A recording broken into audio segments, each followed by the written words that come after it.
This is an urgent appeal from the British Heart Foundation. When Florence was born, the two main arteries from the heart were in the wrong place. I just worry because you want to do absolutely everything to help your child. And when you're given a diagnosis, it's very difficult to take.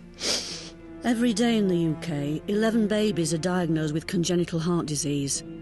The British Heart Foundation is working tirelessly to stop heart and circulatory conditions from tearing lives apart. Please support our life-saving research by texting BABY to 70060 and giving £3.